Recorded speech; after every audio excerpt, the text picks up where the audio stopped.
Welcome back to the Crypto's Key conversation. In this one, we're going to take a look at this potential buyback conversation that's been going on when it comes to XRP, comparing it to the buyback of gold. And then we're going to take a look at the DBS plans to launch retail digital asset trading desk. And John Deaton's thread has a great thread on the topic. So we're going to quickly jump into CoinGecko here. We're currently sitting at a $1.97 trillion market cap, currently down 0.4% for the day. Looking at the top 10 here, Bitcoin sitting at 42,265, Ethereum sitting at 2,917 tethers, Tether Binance Coin sitting at $400, XRP sitting at 79 cents, Cardano sitting at $1.04, Solana's at 95, Terra sitting at 53, and DOT is sitting at $18. Coming over here to the Bitcoin Fear and Greed Index, we're still in this fear range. We're sitting at 46. So obviously there's still a little bit of fear in the market, a lot of uncertainty when it comes to, Jerome Powell inflation and kind of how they're going to tackle it with the tapering. And then you have the Russia potentially invading Ukraine stuff that's going on. There's so much uncertainty going on to these markets. So obviously we're still in this fear range. Coming over here, I wanted to start with this because there's been a lot of talks about maybe there may be a potential, XRP buyback in regards to the government kind of stepping in as they did with gold. And Digital Asset Investor had posted this article on his timeline here, and I wanted to kind of listen in and show you guys what he said. April 5th, 1933, FDR confiscated every gold coin, bullion, and certificate. People had to basically turn in their gold to the federal government. If not, they face up to 10 years in prison or a $10,000 fine. That's almost $179,000 in today's money. Now, you were able to keep a small amount or rare coins, but those who did give up their gold got about $20 an ounce. So why did the government do this? Well, to prevent hoarding, devaluing the dollar during the Great Depression. And then the Federal Reserve set the gold price at $35, pegging the dollar to the commodity. But this could never happen again, right? Well, tell that to Texas. The state is contemplating a bill to create the Texas Bullion Depository to protect its own gold. The state would abandon its storage in New York and move their gold stateside. And if the government comes for it, Texas is prepared to fight with the 10th Amendment, arguing that states' rights trump any confiscation order by the federal government. So, obviously it's something that can potentially happen. I mean, granted, I don't personally think it'll happen, but looking at kind of what's going on, and if Ripple the company is going to be a major player in the financial restructuring of our financial system, and you have XRP being that that oil kind of lubricating the whole machine, the whole system. Maybe they wanted the banks to only have it, or maybe only accredited investors can have it. So who knows, what the government could potentially do. But, I just kind of wanted to give it a little bit of food for thought because I've been seeing stuff like this pop up, over the past couple of months, and having DAI kind of bring it up and kind of showcase this video, I can see how that can be a thought in somebody's head. So, whether they do it or not, at what price are they going to, potentially buy back these XRP from retail holders? Who knows? Quite honestly, I could tell you right now, if they try to lowball it and, try to force us to sell it at current market price or at a level that doesn't entice us to sell it, I guarantee that would be a major pushback when it comes to that. I mean, even for me in particular, but I just kind of wanted to throw it out there. Let me know down in the comments kind of what you think on that. Do you think it's something that could potentially happen? At what price, even if it were to happen, what price do you think, they would buy it out from us at? Coming over here, this is the major topic of the video here. It says DBS plans to launch retail digital asset trading desk by the end of the year. The DBS CEO, I'm not even going to try to say his name, Gupta, says there's a lot of work to be done, but the bank expects platform to be live by the end of 2022. Singapore's DBS Bank, which opened an institutional digital asset trading desk in early 2021, is planning on expanding its digital asset trading offerings to retail investors by the end of the year. So this is absolutely massive. This goes into like a lot of what we're talking about. It's just like us being the smaller investors having the opportunity to invest in this space. Obviously, there's a lot of accredited investors and major corporations and institutions that have access to private equity into certain startups or whatever the case is. So we as retail investors are kind of canceled out in regards of being able to invest in certain things. So for this DBS Bank to have this option, coming out for retail investors is absolutely massive. And Johnny Deaton has a great thread kind of comparing, XRP and Ripple and kind of what's going on with the Ripple versus SEC and just how important it is of what's going on behind the scenes with everything. So he says, PSAs to critics of XRP. This thread is for non-XRP holders and those who dislike Ripple or believe XRP is a crap coin because of how it was created. This thread is also for entities that hold themselves out as so-called leaders within the crypto community promoting blockchain technologies. So coming over here, he's responding to a tweet by Kashta Jay, and it says, DBS Digital Exchange offers trading services between Bitcoin, Bitcoin Cash, Ethereum, XRP, and US, Singapore, Hong Kong dollars, and the yen. Our aim was to create a platform that could serve the entire digital asset value chain, from deal origination to tokenization, listing, trading, and custody, all with a trusted and regulated bank franchise. So coming over here, and this is from Juan from DBS Group, Head of Strategy and Planning. So digital asset investor comes in and says, before you celebrate or ignore the significant implications surrounding the filing of the lawsuit, you should consider that before the SEC sued not only Ripple, but de facto every XRP holder, as stated by Judge Netburn, the following facts and information was known. DBS, Singapore's largest bank and the sixth largest bank in the world, declared XRP better and faster than SWIFT. Absolutely massive. DBS launched a digital exchange between four fiat currencies: SGD, HKP, JPY, and USD, in the four most established cryptocurrencies: BTC, ETH, XRP, and Bitcoin Cash. Singapore's DBS is now creating a trading platform for retail holders utilizing and trading XRP. The World Economic Forum named XRP as one of the most relevant cryptos for CBDCs by banks. Japan, Singapore, and the UK, Switzerland, and the UAE have all declared XRP a non-security. Absolutely massive. And we all know this. This is something we know. That's right. Japan's regulatory body, FSA, officially declared XRP a non-security.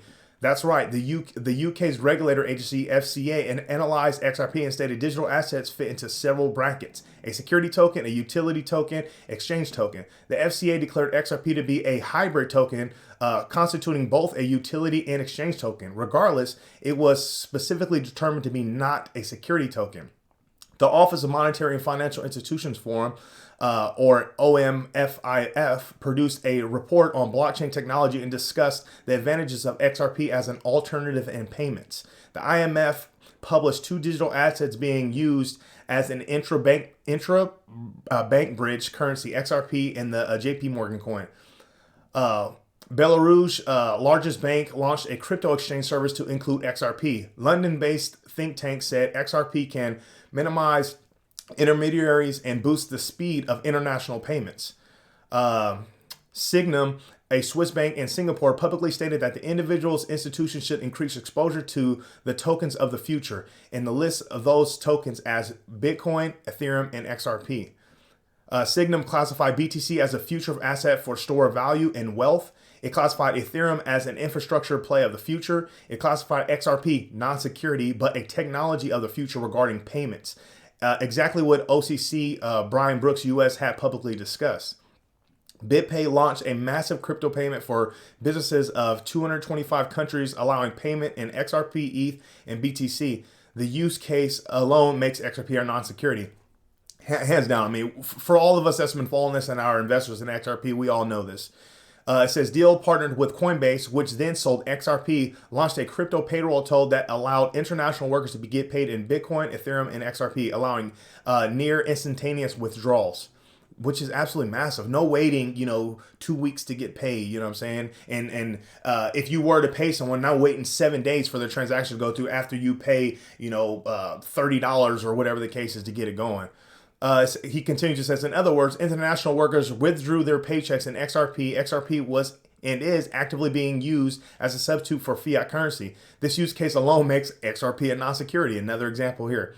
Bitex, an exchange in the UAE that offers XRP, expanded into India with a wallet trading platform utilizing BTC, Ethereum, XRP, Litecoin, and Bitcoin Cash. This use case alone makes XRP, the token itself, a non-security. Brian Brooks, as OCC, and Clayton, as SEC chair, publicly stated that it was time to use technology to address the inefficiencies in payment systems. The OM produced a report on blockchain technology and the advantage of XRP as an alternative in payments. Japanese financial giant SBI sponsored an esports team. The SBI pays its players not in Japanese yen, but in XRP. In this instance, XRP is utilized as payroll currency. There are also thousands of XRP holders, including in the U.S., who are paid as independent contractors in XRP. Japanese giant SBI Holdings CEO stated he wanted the next World's Fair in Japan to only accept XRP as a currency payment. SBI also announced plans to test XRP in the 6.6 trillion FX market. XRP being used for payroll, payments, FX markets, etc. makes it a non-security. Absolutely. He continues, as the above examples of utilities were occurring outside the U.S., now consider that within the United States for the following occurred before the lawsuit. In 2015, the DOJ and FinCEN settled a case with Ripple. FinCEN determined that XRP was a virtual currency and that Ripple was a money transmitter of XRP. The settlement required Ripple's XRP transactions to comply with laws that do not apply to securities transactions. During the time period, the SEC now claims XRP was an unregistered security. The SEC granted Ripple's permission to take a minority stake in the publicly traded company MoneyGram.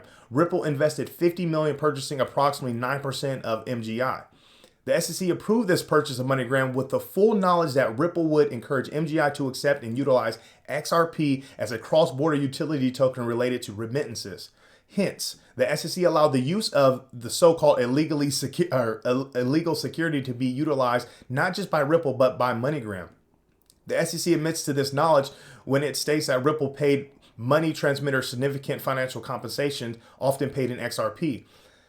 The SEC knew MGI would sell XRP in the secondary market. It appears the SEC, while allegedly believing XRP to be an unregistered security, provided consent for XRP to be utilized by MoneyGram and sold in the secondary market to innocent holders with no connection to Ripple. So real quick, let's talk about this. So the whole, reason why the SEC is supposed to be around is supposed to be there for investor protection. They're supposed to be there to protect us. So if they so hardly in their hearts believe that XRP is a security, why would they have allowed this partnership to happen, knowing that MoneyGram is going to be utilizing XRP and selling it on the secondary market?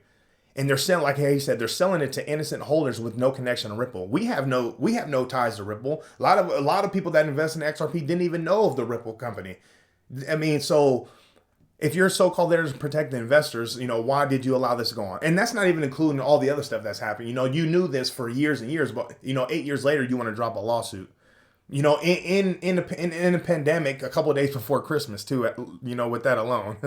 So continuing on here, Johnny Deaton says XRP was the third largest crypto and traded over 7 years before the lawsuit was filed. Coinbase went to the SEC in January 2019, informing the SEC that it too had decided XRP to be a non-security and intended to list XRP unless the SEC disagreed. The SEC did not disagree. So there you go. They literally didn't stop, Brian Armstrong and Coinbase from listing it. So what does that tell you? Like, were they like trying to, set these exchanges up and set Ripple up, for this whole case? Like, was it something known, or did they just pull it out of the blue saying, oh, that's a security? Coming out here, he ends saying the SEC could have sued Ripple alleging specific sales of XRP during earlier years violating securities laws. Instead, it claims every sale of XRP was and is illegal because Ripple helped create markets for it. The only thing more absurd are those of you cheering and ignoring this travesty. So we've talked about it for some time on this channel. Like, regardless of how you feel about Ripple and XRP, if you feel indifferent about it, just know the importance of the Ripple versus SEC case. If the SEC wins, they're only going to gain more power to overstep and overregulate this space. We cannot let that happen. We need Ripple to win this case to lessen the power the SEC has, to get the regulatory clarity that this space needs in general, so that this space can, continue to innovate, to continue to grow and fight the good fight and change the way we do things in our everyday lives. So regardless of how you feel, just know that this case is going to set precedent, and we need the SEC to lose this case. Because you can already see it. We talked about it in just our previous videos the past couple of days. It's like they're coming after everybody. They're not coming just after digital assets. Now they're going heavily. Gary Gensler said this. They're going heavily after these platforms, trading platforms, exchanges, and so on. I mean, as you can see, we're going to cover in our next video, BlockFi just had a settlement of 100 million.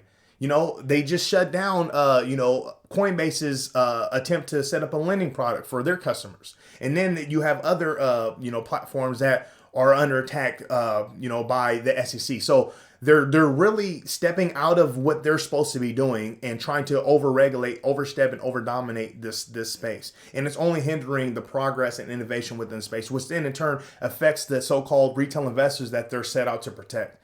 So just know it's extremely significant, this case, and it's truly set precedent for the entire crypto space. I want to thank Johnny Deaton for throwing up this thread. He always has great information he's putting out there. So I know this video is a little longer. We're going to end on this. Hassan always posts some solid stuff. He says, hashtag XRP breakout is imminent. So there's been a lot of people that's been saying, oh, you know, breakout's coming and oh, this is going to be massive. You know, the what do they say? The longer the base, the higher in space. So it's just a matter of time. I truly believe it. It's not if, it's just a matter of when XRP finally takes off. And quite honestly, I think this case is going to be the catalyst that does it. With all that being said, stay strong out there. Be safe.